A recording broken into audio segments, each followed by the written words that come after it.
आर्यवर्धन की जिंदगी अब उस मोड़ पर है जहां उसे अपने भीतर छुपा सबसे गहरा और दर्दनाक राज अनु के सामने खोलना होगा। सालों से जिस सच्चाई को उसने अपने दिल में छुपाकर रखा था, वह अब धीरे धीरे उजागर होने वाली है। यह वह पल है जब अनु की आंखों के सामने उसकी पहली पत्नी राजनंदिनी की कहानी सामने आएगी। आर्यवर्धन अनु को उस रहस्यमयी कमरे तक ले जाएगा जिसकी कुंजी अब तक किसी के हाथ नहीं लगी। उस कमरे में छुपा हर राज अब बाहर आने वाला है। आर्यवर्धन के घर में माता की चौकी सजाई गई है।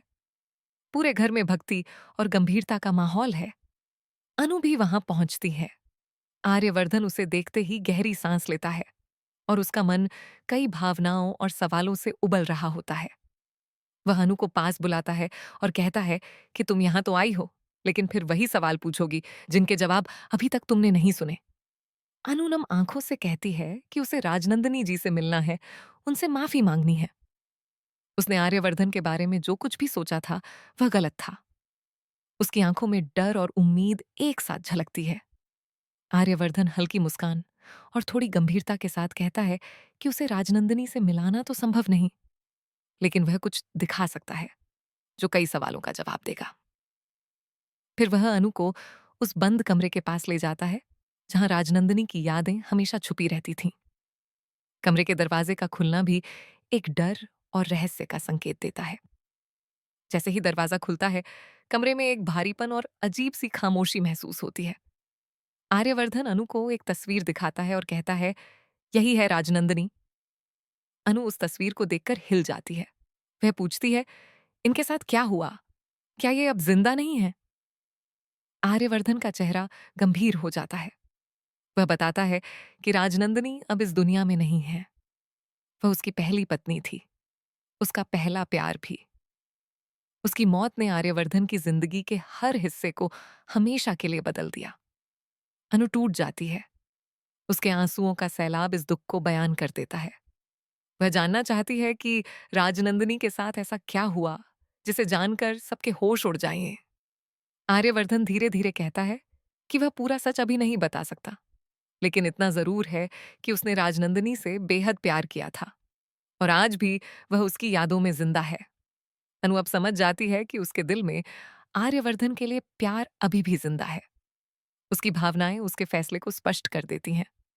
वह अब भी वो आर्यवर्धन के साथ रहना चाहती है। तभी पीछे से आर्यवर्धन की मां आती हैं और कहती हैं कि अगर राजनंदिनी का सच खुल गया है तो पूरा सच भी जानना चाहिए। वह बताती हैं कि राजनंदिनी की मौत के बाद आर्यवर्धन ने यह ठान लिया था कि जब तक उसे राजनंदिनी जैसी लड़की नहीं मिलेगी, तब तक वह शादी नहीं करेगा। अब आर्यवर्धन को एहसास होता है कि अनु में वही सब गुण हैं जो कभी राजनंदिनी में थे।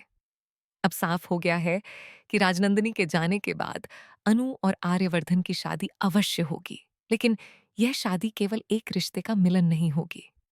इसके साथ कई गहरे और छुपे हुए राज भी खुलेंगे जो उस बंद कमरे में वर्षों से दफन है।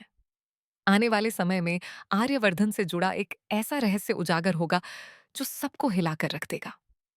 इससे पहले कि राजनंदिनी की मौत और आर्यवर्धन से जुड़ी घटनाओं की सच्चाई अनु के सामने आए, आर्यवर्धन चालाकी से राजनंदिनी की सभी तस्वीरें और यादें छुपा देता है।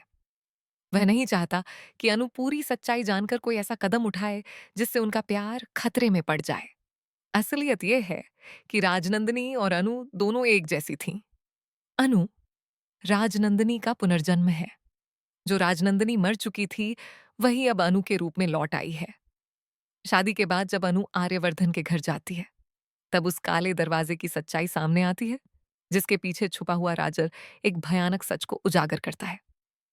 जैसे ही दरवाजा खुलता है, अनु के सामने वह सच आता है जिसकी उसने कभी कल्पना भी नहीं की थी।